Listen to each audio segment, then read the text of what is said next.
Assalamualaikum warahmatullahi wabarakatuh. Alhamdulillahirrabbilalamin. Wassalatu wassalamu ala asyrafil mursalin wa ala alihi washabihi ajma'in. Rabbi shrah li sadri wa yassir li amri wahlul 'uqdatam min lisani yafqahu qawli.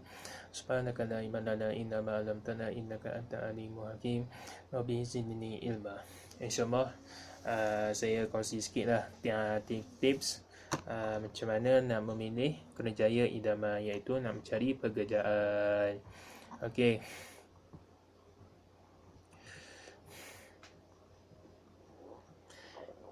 Zaman sekarang ni memang ramailah yang jadi penganggur, ramai juga yang mencari pekerjaan. Tapi kebanyakannya ada yang tak dapat, ada yang menunggu masa yang lama untuk mendapat pekerjaan. Jadi saya nak share sikitlah 10 tips memilih kerjaya idaman. Iaitu saya bagi tips lah macam mana nak mendapat pekerjaan. Okey, 10 tips yang boleh membantu kita dalam proses pemilihan kerjaya idaman anda. Okey, yang pertama sekali, nilai cara anda bekerja.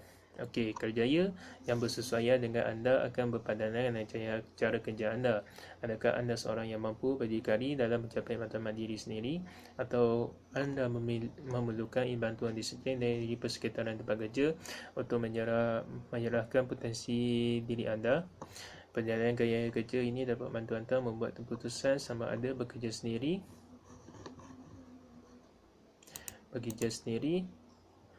adalah bersesuaian dengan anda. Jika anda seorang yang suka mengamun dan mengalangkan kerja, anda mungkin memerlukan seseorang yang dibimbing oleh seorang penyelia atau supervisor dalam menyiapkan tugasan kerja.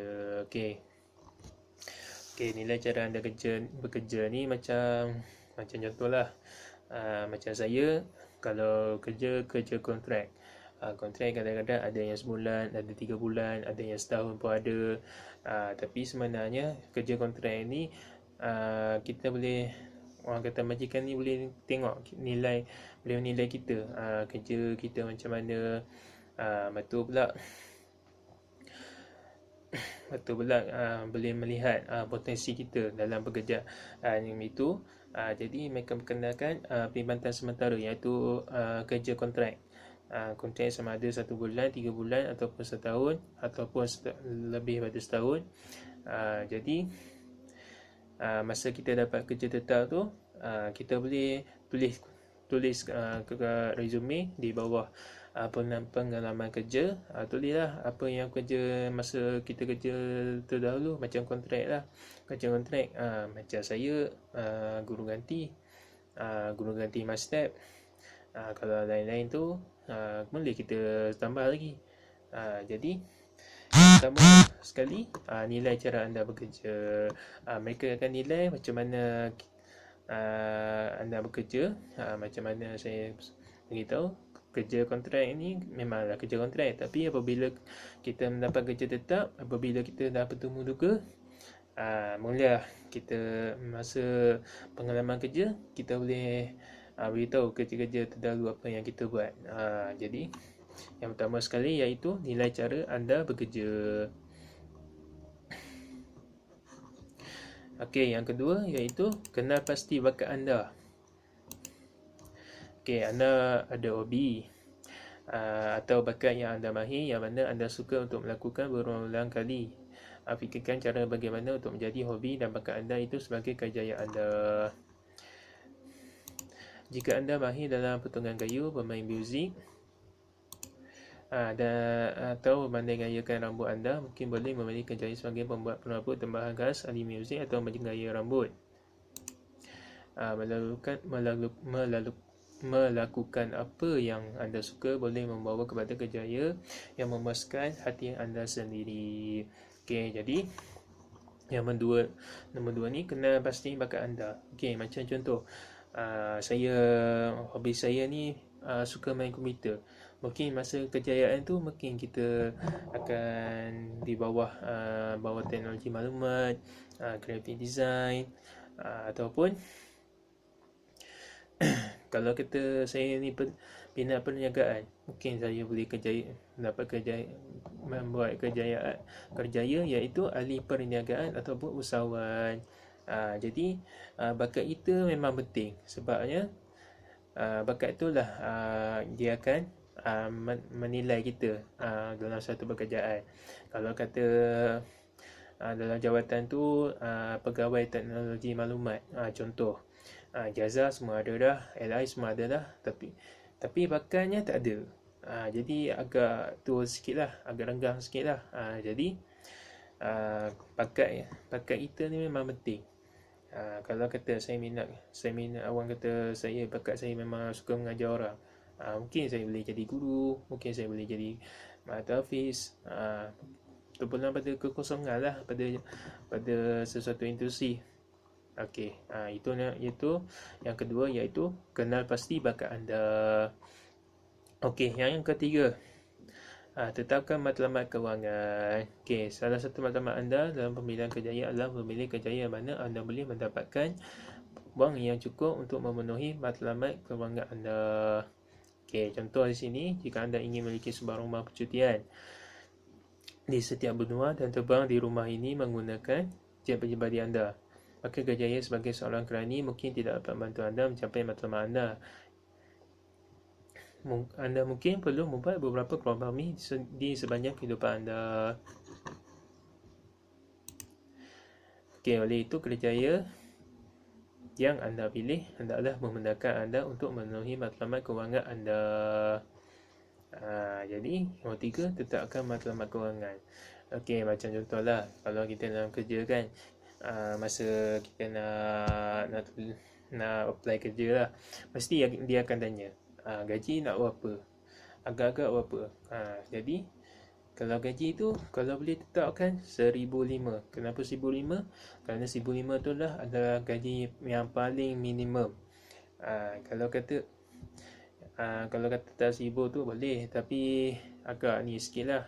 Jadi kalau letak gaji paling minimum 1,500.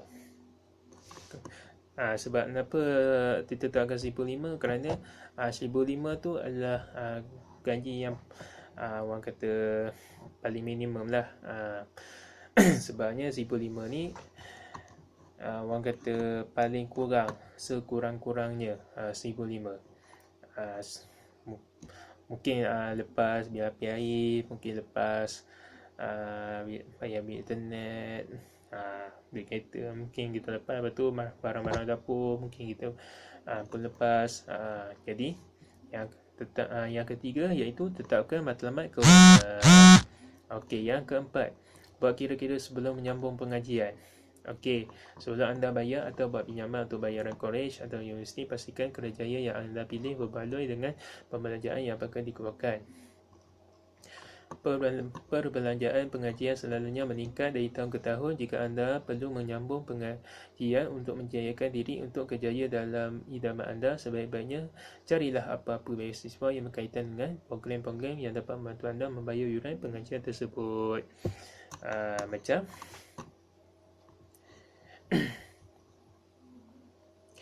Macam contohnya saya nak sambung master. Master kalau kita nak sambung, kita tengok dulu dia punya bayaran dia berapa, yuran berapa. Begitu juga dengan ijazah, begitu juga dengan diploma. Kenapa diploma, kenapa ijazah, kenapa master, kenapa PhD?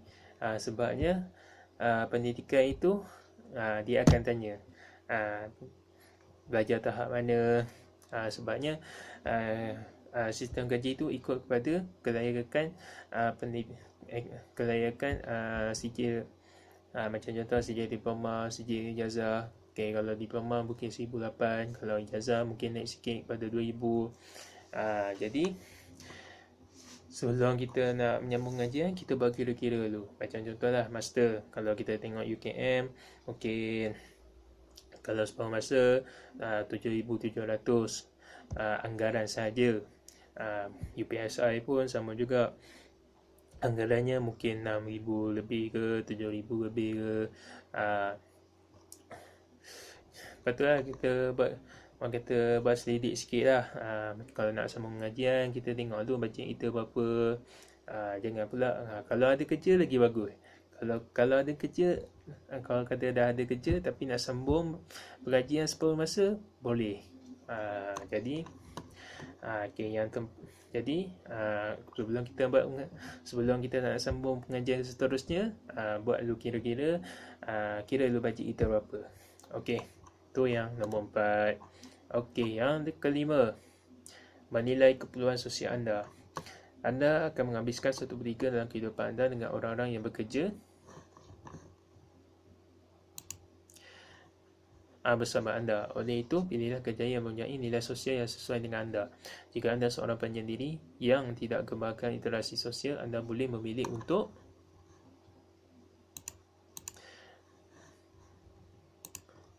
bekerja secara sendiri ataupun bekerja di rumah. Jika anda suka untuk bertemu dengan orang-orang baru, anda mungkin akan dapati kejayaan seperti jurujual dapat memuaskan hati anda di mana anda bekerja di kalangan umum. Okey, yang kelima, menilaikan keperluan sosial anda. Jadi, kalau kita dah dapat kerja, kita akan, macam contohlah, tengok pada suasana kawasan kerja tu. Okey, kalau contohlah saya dapat kerja guru, mesti kalau kita duduk belajar kan, mesti suasananya mesti dengan murid-murid, dengan ibu bapa, itu keperluan sosial kita lah. Begitu juga dengan universiti ataupun kerja pejabat, suasananya akan berbeza. Tapi kalau kita biasa dengan kerja sekeliling kita, suasana kerja sekeliling kita, kita akan rasa, orang kata,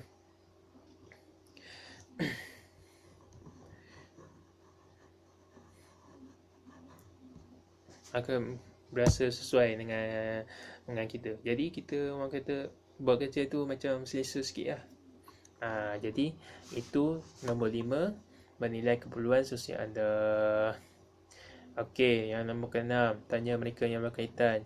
Okey, macam contohnya, macam saya kerja kalau contohlah saya kerja sebagai guru, kita tanya dulu kat PPD, macam mana nak apply kerja, macam mana nak apply guru ganti, macam mana nak apply teknologi maklumat, macam mana nak apply graphic designer. Tanya mereka yang berkaitan. Biasanya mereka yang berkaitan ni macam pengarah bos mereka lah, bos dalam satu pekerjaan. Biasanya kalau kita nak dapat kerja pun kena orang dalam jugalah, sebab kalau orang dalam kenal kita, orang kata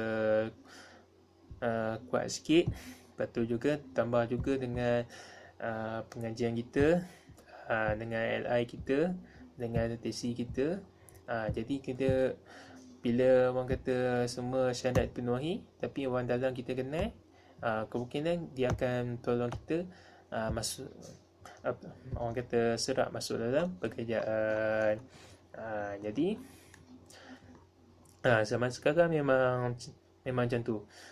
Kalau kata nak minta kerja ke apa ke, memang kena, orang kata, tanyalah orang-orang dalam. Macam contohnya cikgu yang kenal-kenal dengan kita, yang satu kelas dulu ke, yang orang kata grup-grup kita sembang dulu ke. Jadi kita kalau nak apply pekerjaan, yang pertama sekali kena ada orang dalam, dan kena orang dalam. Yang kedua, syarat semua dipenuhi. Jadi yang ke-6, tanya mereka yang berkaitan. Okey, yang ke-7, gunakan alat bantu penilaian kendiri. Okey, sekarang ni terdapat banyak sistem yang boleh anda gunakan sesuai untuk menilai kejayaan yang ingin kita, yang sesuai dengan anda. Ambil kuis kejayaan secara online bagi menilai kebolehan anda dalam sesengah bidang. Okey, macam contohnya yang nombor 7 ni, guna alat bantuan penilaian kendiri. Macam ada satu tu kuis kejayaan secara online. SPA tu kita ada peperiksaan online. Tujuannya kita tengok dia nak nilai nilai kita ni macam mana, dari segi pekerjaan macam mana, sosial kita macam mana. Lepas tu pula yang ketiga pula pendidikan kita. Lepas tu matlamat kita apa. Lepas tu ditanya pula bakat kita macam mana. Lepas tu dia macam replay balik lah apa yang kita belajar selama ni. Jadi alat bantuan ni sangat sesuai lah. Macam contoh satu lagi, yang biasa selalu kita gunakan untuk ni macam menulis, kecepatan menulis, kecepatan membaca. Itu pun alat bantuan juga untuk kita tahu kita punya kelebihan kita lah. Jadi nombor 7 tu, gunakan alat bantuan penilaian kendiri. Okey, yang ke-8, mendapatkan khidmat perunding kerjaya.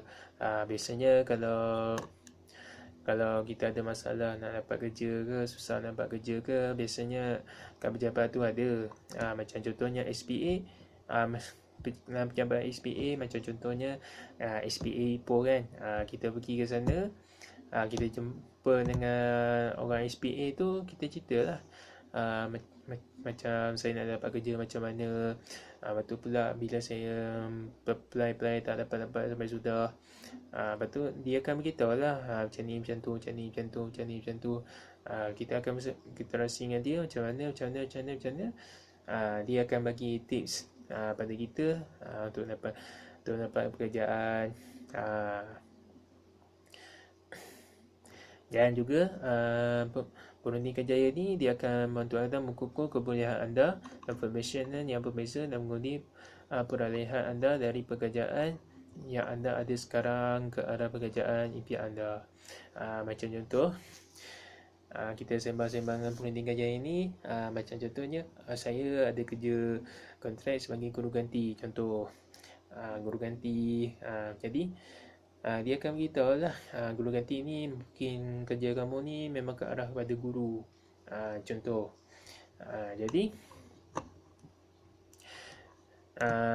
Jadi peneliti ni dia akan bagi tips lah, macam mana nak jumpa siapa, nak macam mana, lepas tu dokumen nak macam mana.